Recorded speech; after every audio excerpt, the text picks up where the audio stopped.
Bayangkan sejenak bahwa tubuhmu bukanlah sekadar daging, tulang, dan darah. Di balik jantung yang berdegup, di balik napas yang naik dan turun, ada sesuatu yang lebih halus, lebih abadi. Sebuah inti cahaya yang membuatmu tetap hidup. Dalam bahasa para leluhur, ia disebut sukma. Namun, jangan buru-buru menganggapnya sama dengan roh atau jiwa dalam pengertian modern. Sukma bukanlah sekadar nyawa yang meninggalkan tubuh ketika maut tiba. Ia adalah inti energi, denyut ilahi yang menghubungkan manusia dengan rahasia kosmos. Sukma adalah alasan mengapa pikiran bisa bergerak, mengapa perasaan bisa membara, mengapa tubuh tidak sekadar menjadi boneka kosong. Sejak ribuan tahun lalu, para resi, wali dan filsuf Nusantara berbicara tentang sukma dengan penuh kehati-hatian. Karena bagi mereka, memahami sukma berarti menyentuh lapisan terdalam dari misteri keberadaan. Sukma bukan sesuatu yang bisa dijelaskan dengan logika kering. Ia hadir sebagai rasa, sebagai pengalaman batin, sebagai getaran yang hanya bisa dirasakan ketika tabir kesadaran mulai terbuka. Tapi, di balik segala kemuliaannya, ada pertanyaan yang tak pernah selesai. Apa sebenarnya sukma itu? Apakah ia abadi atau fana? Apakah ia milik manusia atau hanya pinjaman dari Sang Pencipta? Dan mengapa pengetahuan tentangnya sering disembunyikan dari manusia biasa? Dalam video ini, kita akan menyingkap lapisan-lapisan rahasia sukma, mulai dari jejaknya dalam sejarah kuno, filosofi para pemikir besar, hingga bagaimana ia mempengaruhi hidup kita sehari-hari. Kita akan menjelajahi teks-teks yang terlupakan, cerita-cerita mistis, serta pengalaman batin yang jarang diungkap. Dan pada akhirnya, kita akan bertanya bersama, apakah kita yang memiliki sukma? Ataukah sebenarnya, sukmalah yang memiliki kita? Sejarah manusia selalu diwarnai oleh pertanyaan yang sama. Apa yang membuat kita hidup? Mesir kuno menyebutnya Ka, India kuno mengenalnya sebagai Atman, dan filsuf Yunani berbicara tentang Psyche. Sementara di tanah Jawa, Bali dan Nusantara pada umumnya, para leluhur menggunakan istilah sukma, sebuah inti yang tak kasat mata, namun menggerakkan seluruh kehidupan. Dalam naskah-naskah Jawa kuno seperti Serat Wirid Hidayat Jati karya Sunan Kalijaga, sukma digambarkan sebagai napas rahasia yang bukan sekadar udara, melainkan daya hidup yang bersumber dari Yang Maha Tunggal. Sukma bukan roh biasa, karena roh masih bisa terikat oleh dunia. Sukma lebih halus, ia disebut inti-inti dari kehidupan. Filsafat Hindu-Buddha yang masuk ke Nusantara juga memberi pengaruh besar. Dalam konsep Hindu, Atman adalah percikan Brahman, Sang Mutlak. Sementara dalam Buddhisme, meski tidak mengakui jiwa abadi, tetap ada kesadaran halus yang berpindah lintas kehidupan. Kedua pandangan ini bertemu, bercampur, lalu lahirlah pemahaman lokal bahwa sukma adalah jembatan antara yang fana dan yang kekal. Namun, ada hal menarik. Dalam tradisi Islam Jawa, khususnya dalam ajaran tasawuf, sukma sering disandingkan dengan istilah ruh. Tetapi perbedaannya jelas, ruh adalah tiupan dari Allah, sedangkan sukma dipahami sebagai pembawa ruh dalam tubuh. Dalam beberapa manuskrip kejawen, bahkan dikatakan ada lapisan-lapisan diri, jasad, nyawa, sukma, dan ruh. Sukma di sini berfungsi sebagai pusat kesadaran, pengendali, sekaligus penghubung. Mengapa pengetahuan tentang sukma sering tersembunyi? Jawabannya sederhana sekaligus rumit. Karena sukma bukanlah ilmu yang bisa dipahami dengan akal semata. Ia bisa disalahgunakan. Seperti pisau tajam, pemahaman sukma bisa menjadi jalan menuju kebangkitan atau kehancuran. Maka para leluhur lebih memilih menyampaikannya melalui simbol, dongeng, dan wejangan tersirat, hanya dimengerti oleh mereka yang siap. Lihatlah betapa banyak teks kuno menggunakan bahasa kiasan. Sukma adalah cahaya yang tak bisa dipadamkan. Atau, sukma adalah pelita yang bukan dari api dunia. Kata-kata itu bukan sekadar puitis, ia menyimpan pesan tersembunyi. Sukma adalah sesuatu yang tidak lahir, tidak pula mati. Ia melewati lapisan kehidupan, menembus batas waktu. Filosof besar seperti Plato pernah berkata bahwa jiwa manusia berasal dari dunia ide, turun ke bumi, lalu kembali ke asalnya. Menariknya, pandangan ini sangat mirip dengan pandangan kejawen tentang sukma, bahwa ia adalah penumpang abadi dalam perjalanan fana bernama hidup. Sejarah, agama, dan filsafat berbeda bahasa, tetapi semuanya mengisyaratkan hal yang sama. Ada sesuatu dalam diri manusia yang jauh lebih dalam dari sekadar pikiran dan tubuh. Dan di Nusantara, nama itu adalah sukma. Untuk memahami sukma, kita harus membayangkan diri manusia sebagai sebuah rumah besar. Tubuh adalah dinding dan lantainya. Pikiran adalah jendela yang bisa terbuka dan tertutup. Emosi adalah api di tungku yang menghangatkan, tapi juga bisa membakar. Dan sukma, ia adalah penghuni sejati rumah itu. Tanpa sukma, rumah hanya bangunan kosong tanpa arti. Banyak orang salah memahami sukma, menganggapnya sama dengan napas atau sekadar jiwa.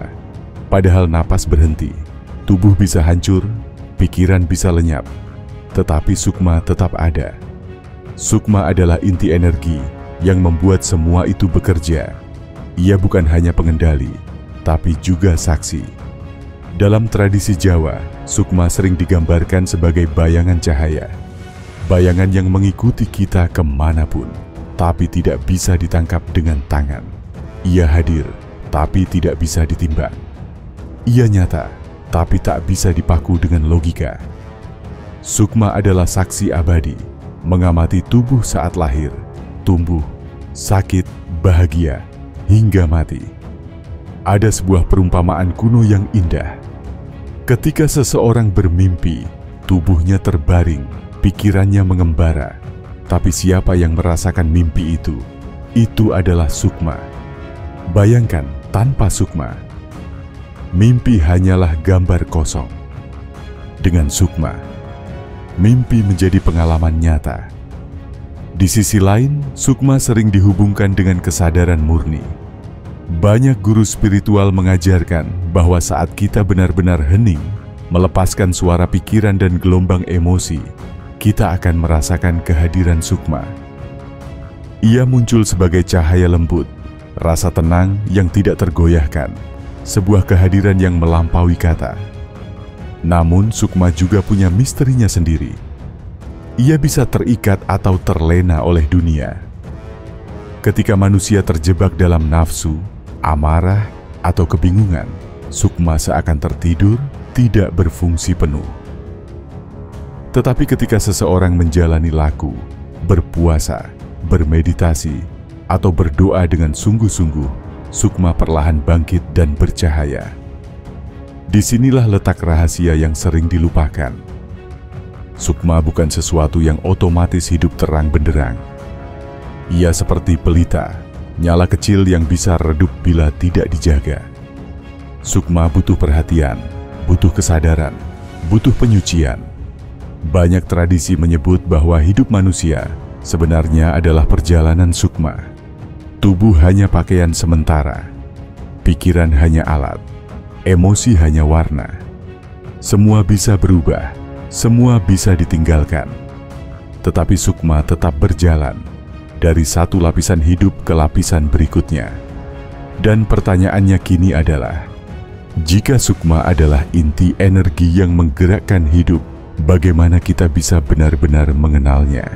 Bagaimana kita bisa membedakan antara suara pikiran biasa dengan bisikan halus sukma yang sejati? Sukma selalu dikelilingi oleh misteri. Sejak dulu, para leluhur tidak pernah sepakat 100% tentang apa sebenarnya sukma itu.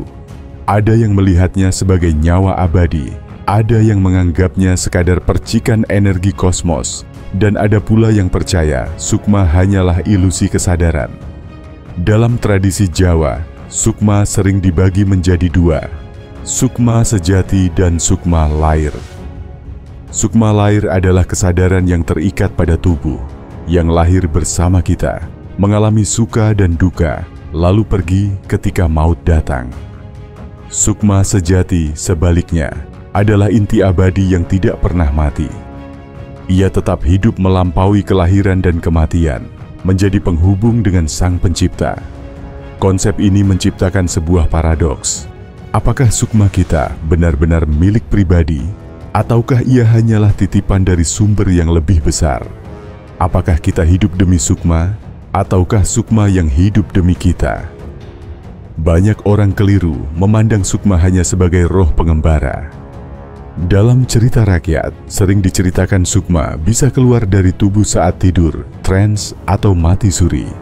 Fenomena ini dikenal dalam berbagai tradisi. Di barat disebut astral projection. Namun para guru spiritual selalu mengingatkan, yang keluar bukan sukma sejati, melainkan lapisan halus kesadaran yang lebih dangkal. Sukma sejati tidak pernah benar-benar meninggalkan tubuh selama kita hidup. Ada juga keyakinan bahwa sukma bisa terpecah. Misalnya, ketika seseorang terlalu terikat pada dendam, ketakutan, atau harta, sukmanya seperti tersangkut, tidak utuh. Inilah yang dalam kepercayaan Jawa disebut sukma kasar, bayangan sukma yang masih gentayangan setelah kematian. Sementara itu, sukma yang sudah bersih, yang sudah mengenal asalnya, akan kembali ke pangkuan Sang Cahaya, tanpa terikat lagi pada dunia. Dalam tradisi Sufi, sukma disamakan dengan lapisan nafs yang paling halus. Nafsu rendah menutupi sukma, membuatnya gelap dan berat. Tetapi dengan laku spiritual, lapisan itu dikupas satu persatu, hingga sukma kembali bercahaya. Menariknya, ada pula pandangan yang lebih filosofis. Sukma hanyalah jembatan sementara. Artinya, sukma bukan tujuan akhir. Ia hanyalah kendaraan yang membawa kesadaran menuju sesuatu yang lebih tinggi lagi, yang dalam bahasa tasawuf disebut ruh murni, dalam filsafat India disebut Atman, atau dalam kejawen disebut Sangkan Paraning Dumadi, asal dan tujuan hidup manusia. Mitos lain yang sering muncul adalah tentang sukma, yang bisa dipanggil atau dipindahkan. Banyak ritual kuno, baik di Nusantara maupun di luar, berbicara tentang mengikat sukma seseorang dengan jimat atau mantra. Namun, rahasia ini penuh bahaya, karena sukma bukan benda yang bisa dimiliki. Ia adalah cahaya hidup. Jika dipaksa, yang datang bukan sukma sejati, melainkan bayangannya saja, dan itu bisa membawa malapetaka. Pada akhirnya, pembicaraan tentang sukma selalu mengandung misteri. Ia hadir dalam doa, dalam tidur, dalam renungan sunyi, bahkan dalam napas yang paling sederhana. Sukma adalah pusat kehadiran kita, tapi sekaligus juga pintu menuju sesuatu yang jauh lebih besar dari diri pribadi. Dan pertanyaan yang masih tersisa adalah, jika sukma begitu suci dan penting, bagaimana cara kita menyentuhnya secara langsung, bukan hanya sebagai konsep, melainkan sebagai pengalaman nyata? Memahami sukma bukan hanya soal pengetahuan, tapi tentang merasakan hidup itu sendiri. Saat kita berhenti sejenak dari hiruk-pikuk dunia, saat napas mulai tenang, dan pikiran tidak lagi terjebak oleh kekhawatiran, kita mulai menyadari kehadiran sukma, sebuah denyut halus yang tidak bisa dijelaskan, namun sangat nyata. Ia terasa seperti getaran lembut di dalam dada, seperti cahaya yang hangat di tengah kegelapan batin. Setiap pengalaman hidup, baik suka maupun duka, sebenarnya adalah interaksi dengan sukma. Ketika seseorang tersenyum tulus, sukma mengalir bersama energi itu, memberi rasa ringan yang tak bisa dijabarkan. Saat seseorang merasakan kehilangan atau sakit, sukma tetap hadir, menjadi saksi, menjadi pengingat bahwa hidup lebih dari sekadar tubuh dan emosi. Dengan menyadari ini, kita belajar untuk hidup dengan ketenangan, bukan sebagai penumpang dunia, tapi sebagai penjaga cahaya di dalam diri sendiri. Sukma mengajarkan tentang kesabaran dan penerimaan. Ia tidak terburu-buru, tidak menuntut, tetapi selalu hadir. Dalam kesendirian, sukma berbicara lewat perasaan halus, melalui intuisi, melalui ketenangan batin yang muncul tanpa alasan. Mereka yang mampu mendengarkan bisikan sukma menemukan keseimbangan yang tidak tergoyahkan. Mereka menyadari bahwa konflik duniawi, amarah, dan keraguan hanyalah bayangan sementara, dan sukma tetap utuh di tengah semuanya. Yang menarik, sukma juga mengajarkan tentang hubungan. Karena inti energi ini bukan milik kita semata, ia menghubungkan kita dengan semua yang ada, manusia lain, alam, bahkan kosmos. Saat kita mampu merasakan getaran ini, kita mulai hidup dengan kesadaran yang berbeda, lebih lembut terhadap diri sendiri, lebih peka terhadap orang lain, dan lebih selaras dengan alam semesta. Sukma menjadi pengingat bahwa hidup bukan tentang menimbun atau menguasai, tapi tentang menghargai, merasakan, dan menjadi bagian dari sebuah keseluruhan yang lebih besar. Dan di balik semua pengalaman itu, sukma membawa pertanyaan yang tak pernah lekang. Apakah kita benar-benar hidup atau hanya bergerak mengikuti waktu dan rutinitas?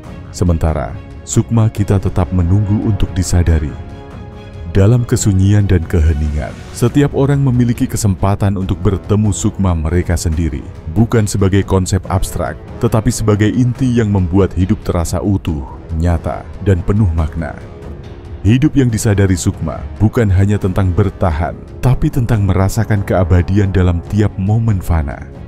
Sukma mengajarkan bahwa setiap napas, setiap detik adalah undangan untuk menyelami kedalaman diri, menemukan cahaya yang tidak pernah padam, dan menyadari bahwa inti energi itu selalu hadir, siap membimbing kita melewati gelap sekaligus terang. Sukma bukan sekadar konsep, bukan sekadar kata dalam naskah kuno. Ia adalah inti energi yang menggerakkan hidup, cahaya halus yang selalu hadir meski tak terlihat. Memahami sukma berarti menyentuh lapisan terdalam keberadaan kita, menyadari bahwa kita bukan hanya tubuh, bukan hanya pikiran, tapi juga percikan abadi yang menghubungkan kita dengan semesta. Maka pertanyaannya tetap menggantung. Apakah kita benar-benar hidup atau hanya bergerak di dunia ini tanpa menyadari sukma yang mengalir di dalam diri? Kesadaran itu ada, menunggu untuk disentuh. Jika kita cukup berani untuk melihat ke dalam.